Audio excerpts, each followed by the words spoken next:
சங்கீதம் 119 130வது வசனம், பழைய ஏற்பாடு என்கிற அந்த புத்தகத்தில் 749வது பக்கம் 749 வாசிக்கின்றேன்.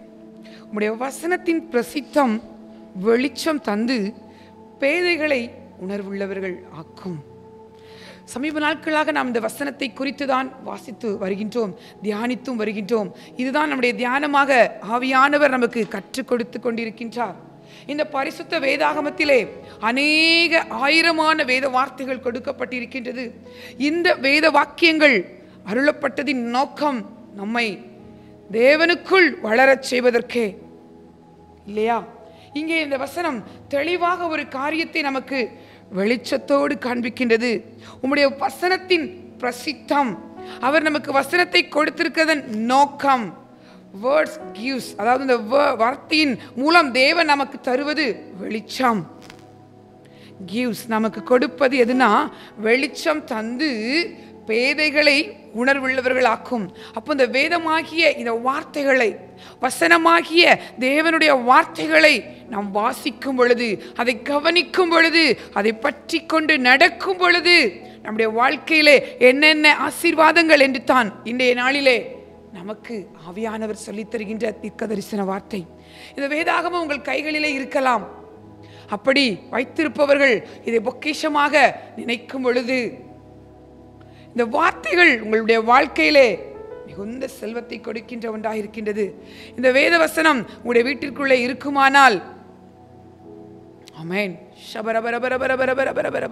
அது நிரந்தரமான ஒரு செல்வத்தை, நிரந்தரமான ஒரு ஆயுசை, நிரந்தரமான ஒரு நலத்தை உங்களுக்குள்ளே கொடுக்கிற ஒன்றாக இருக்கின்றது.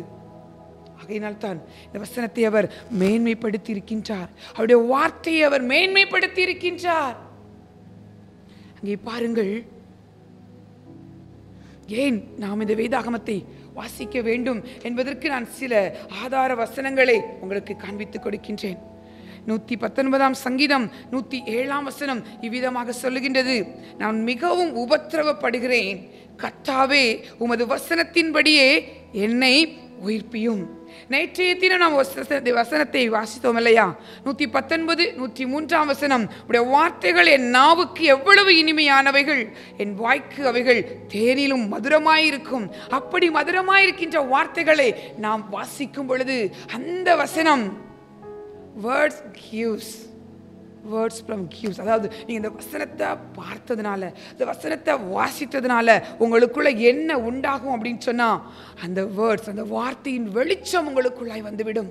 அந்த வெளிச்சம் உங்களுக்குள்ளாய் வருவதற்குத்தான் இந்த வேதாகமம் உங்கள் வாழ்க்கையிலே கொடுக்கப்பட்டிருக்கிறது. இந்த பரிசுத்த வேத எழுத்துக்கள் உங்கள் வாழ்க்கையிலே கொடுக்கப்பட்டிருக்கிறது. பிரசித்தம், அதனுடைய பிரசித்தத்தை தேவன் இன்று உங்கள் வாழ்க்கையிலே பிரகாசிக்க செய்ய வேண்டுமானால் இந்த வேத வசனம் உங்கள் வாழ்க்கைக்குள்ளாக கடந்து வர வேண்டும். அதற்கு நீங்கள் என்ன செய்ய வேண்டும்? நம்மை அவர் உணர்வுள்ளவர்களாய் மாற்ற வேண்டும் இல்லையா? இந்த வேத வசனங்கள் நம்முடைய வாழ்க்கையிலே நிலைவரப்பட வேண்டும். அப்ப நம்ம என்ன பண்ணணுமா? 113ஆம் வசனத்திலே பார்க்கின்றோம், வீண் சிந்தனைகளை நான் வெறுத்து உமது வேதத்தில் பிரியப்படுகிறேன். அப்ப நம்ம வாழ்க்கையில நேரம் இல்லை அப்படின்னு சொல்ற உலகத்துக்குள்ள இருக்கிறோம். ஆனா அந்த நேரத்தை உண்டு பண்றது நம்ம கையில தான் இருக்குங்க. இந்த வேதத்தின் மீது நாம் பிரியம் கொள்ளும் பொழுது, உடைய வேதத்தில் நான் பிரியப்படுகிறேன், அதனால என்ன செய்றேன்? வீண் சிந்தனைகளை நான் வெறுக்கிறேன். இதை இப்படி நீங்கள் வாசித்து பாருங்கள், உங்களுக்கு புரியும், இன்னும் தெளிவாக புரியும். அப்ப நீங்க வேதத்துல பிரியப்படுறீங்கன்னா அந்த நேரங்களை நீங்கள் உருவாக்குவதற்கு உங்களுக்குள்ளாக இருக்கிற வீணான காரியங்களை நீங்கள் வெறுத்து ஓட வேண்டும். அப்படி நீங்கள் வெறுத்து இந்த வேதத்தின் மீது பிரியம் வைத்து அதை வாசிப்பீர்களானால் என்ன ஆகும்? உங்களுடைய கால்களை அவர் பலப்படுத்துவார். 133ஆம் வசனத்தை பாருங்கள், உம்முடைய வார்த்தையிலே என் காலடிகளை நிலைப்படுத்தி ஒரு அநியாயமும் என்னை ஆளவட்டாதையும். அப்போ வேத வசனங்களை நம்ம வாசிக்கும் பொழுது அவைகள் நமக்கு ஒரு போதனையை கற்றுத்தருகிறது. 104ஆம் வசனத்தை பாருங்கள், உமது கட்டளைகளால் உணர்வடைந்தேன், ஆதலால் எல்லா பொய் வழிகளையும் வெறுக்கிறேன். அப்போ இந்த வேத வசனத்தின் வெளிச்சம் ஏனென்று சொன்னால் அதை பிரசித்தப்படுத்தி இருக்கிறார் இல்லையா? அந்த வேத வசனத்தின் வெளிச்சம் உங்கள் வாழ்க்கையிலே உங்களுக்குள்ளே கடந்து வரும் பொழுது அது உங்களை உணர்வடைய செய்கின்றது. அப்போ நீங்க என்ன பண்ணணும்? உணர்வடைந்தவர்களாய் வேத வசனத்தின் வெளிச்சத்திலே வாழ்க்கையை நடத்துவதற்கு, அதை கை கொண்டு அதை ஃபாலோ பண்ணுவதற்கு ஆரம்பித்து விடுங்கள். அப்படி என்றால் என்ன அர்த்தம்? உங்களுடைய பொய் வழிகளை வெறுத்து விடுங்கள், பொய் பேசுவதை வெறுத்து விடுங்கள். இந்த வேதத்திற்கு மாறான எந்த செய்கையும் உங்களிலிருந்து எடுத்து போட்டு விடுங்கள். அப்படி நீங்கள் எடுத்து போடும் பொழுது என்ன ஆகுது?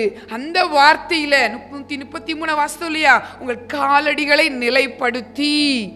அப்போ இது ஒரு பொய்யான வழி, இது சரியான வழி இல்ல, நான் இப்படி நடக்கிறேன் என்று சொல்லி தேவ சமூகத்துல நீங்க ஒப்பு கொடுக்கும் பொழுது உங்கள் காலடிகளை அவர் என்ன பண்றாராம்? அந்த வார்த்தையிலே உங்களை நிலைப்படுத்துகின்ற ஒரு காரியத்திற்கு இன்றைக்கு உங்களை ஒப்பு கொடுப்பீங்களா?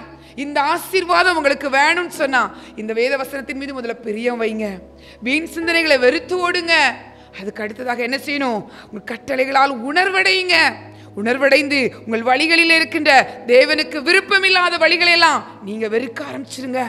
வீண் சிந்தனையை முதல்ல நீங்க வெறுத்துருங்க. வீண் சிந்தனை இருந்துச்சுன்னா அந்த வேதத்தை வாசித்த நம்ம முழு இதயத்தோட வாசிக்க முடியாது. 119 வெறும் 34 வசனத்திலே பார்க்கிறோம் இல்லையா, வேதத்தை பற்றி கொண்டு முழு இருதயத்தோடும் நீங்க முழு இருதயத்தோடு இந்த வேதத்தை வாசிக்கணும்னு சொன்னா இந்த வீண் சிந்தனைகளை நீங்க வெறுக்கணுங்க. நம்முடைய இருதயமும் நம்முடைய மூளையும் தேவன் கொடுத்திருக்கிற இந்த அறிவு, இந்த இரண்டும் ஒருவனப்பட்டு வாசிக்க வேண்டுமானால் வீண் சிந்தனைகளை நாம் விலக்க வேண்டும். அப்படி விலக்கும் பொழுது ஆமேன் உடைய வார்த்தையிலே என் காலடிகளை நிலைப்படுத்தி அவர் தாங்க நம்மளை நிலைப்படுத்துகிறார். இந்த வேதம் நம்முடைய இருதயமாகிய பலகையிலே எழுதப்படும் பொழுது இந்த வேத வசனத்தின் வெளிச்சம் நம்முடைய இருள்களை அகற்றி நம்மளை நடக்க செய்கின்றது. அடுத்தது பாருங்க 101 வசனம், உடைய வசனத்தை நான் காத்து நடக்கும்படிக்கு சகல பொல்லாத வழிகளுக்கும் என் கால்களை விளக்குகிறேன். முதலாவது இந்த வேத வசனத்தின் பிரசித்தம் என்னன்னு சொன்னேன். நீங்க அந்த வேத வசனத்தால உணர்வடைவீங்க, உங்களுடைய பொல்லாத செய்கைகளை விட்டு விளக்கும் அந்த வார்த்தை. அடுத்து பாருங்க, அந்த வார்த்தையை நீங்க கவனிக்கும் பொழுது அந்த வார்த்தையில உங்க காலடியை நிலைப்படுத்துவீங்க. அந்த வார்த்தையை கேட்டு கேட்டு உங்க வாழ்க்கைய உங்க காலடிகளை நிலைப்படுத்த செய்யும் இந்த வார்த்தை. அடுத்து பாருங்க, நீங்களே என்ன பண்ணிருவீங்க? வசனத்தை நான் காத்து நடக்கிறேன் ஏசப்பா, சகல பொல்லாத வழிகளுக்கும் என் கால்களை விளக்குகிறேன் என்று சொல்லி ஒரு கவனமுள்ள பார்வையோடு இந்த வேத வசனத்தை நீங்கள் அனுதினமும் வாசிக்க பழகும் பொழுது, அதை நேசிக்க பழகும் பொழுது உங்கள் வாழ்க்கையிலே அது ஒரு மிகுந்த வெளிச்சத்தை கொடுத்து உங்களை நேர்த்தியான வழியிலே நடத்துகின்ற ஒன்றாயிருக்கின்றது. அப்போ வேதாகத்தை நம்ம எதுக்கு வாசிக்கணும் புரிஞ்சிருச்சா? முதல்ல இந்த வேதாகமத்துல நம்முடைய வாசிக்க ஆரம்பிப்போம். ஏனென்று சொன்னால் அதை அவர் பிரசித்தப்படுத்தி இருக்கிறார். அந்த பிரசித்தம் அதுதான் வெளிச்சம், லைட். ஒரு லைட் நம்ம வாழ்க்கையில் இருக்கும் பொழுது நம்ம இடற மாட்டோம் இல்லையா? நம்முடைய இருள்கள் நம்மளை சேதப்படுத்துவதில்லை, இருள்கள் நம்மளை வேதனைப்படுத்துவதில்லை.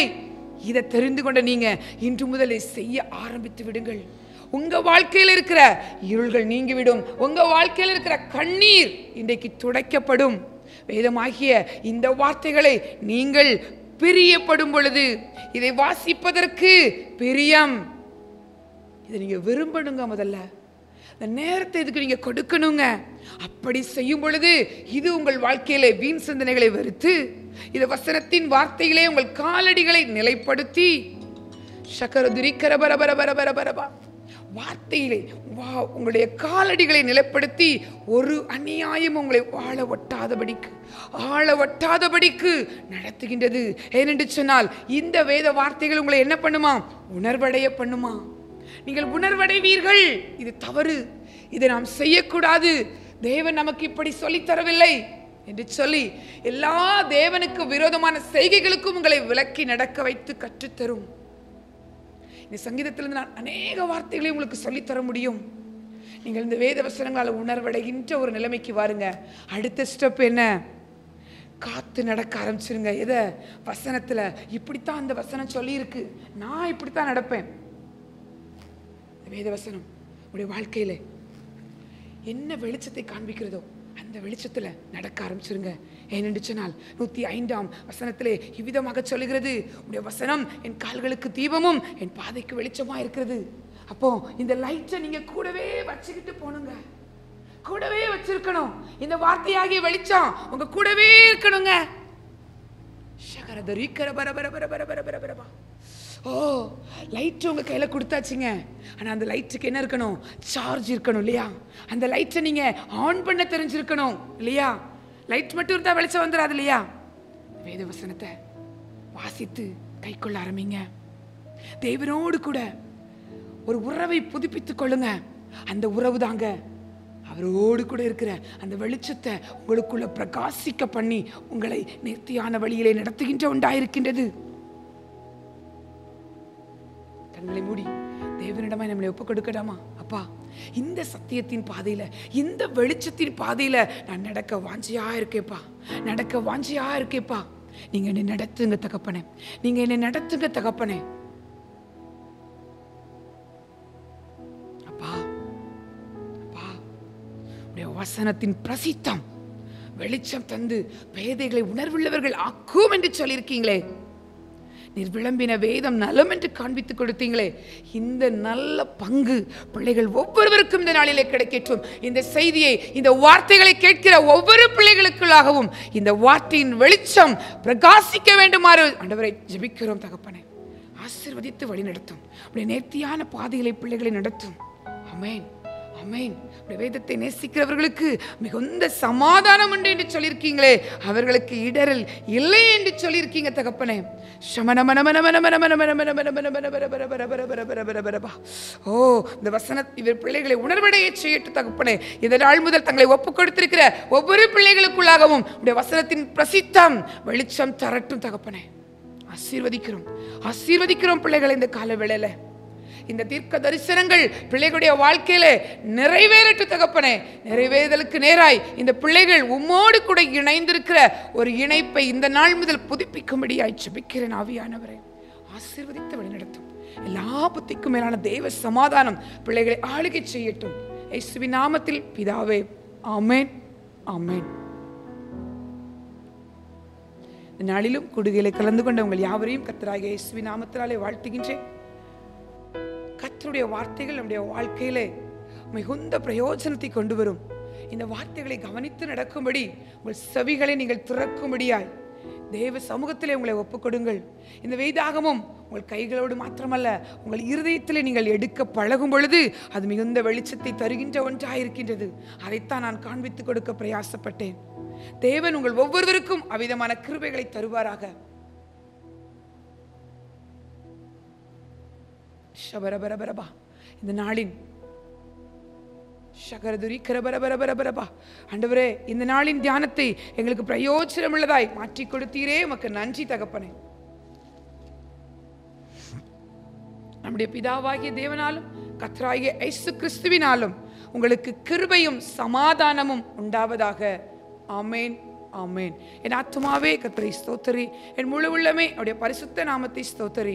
என் ஆத்துமாவே கர்த்தரை ஸ்தோத்தரி, கர்த்தர் செய்த சகல உபகாரங்களையும் மறவாதே. ஆமென், ஆமென், ஆமென். Praise the Lord. உங்களுடைய உறவினர்களுக்கும் அல்லது உங்கள் ஃப்ரெண்ட்ஸ் யார் இருப்பாங்கன்னா அந்த ப்ரேயரை தெரியப்படுத்துங்க. அவர்களுக்கும் தேவன் கொடுக்கிற ஆசீர்வாதத்திற்கு அவர்களை நேராக வழி நடத்துங்கள். கர்த்தர் உங்கள் ஒவ்வொருவரையும் ஆசீர்வதிப்பாராக. ஆமென், ஆமென்.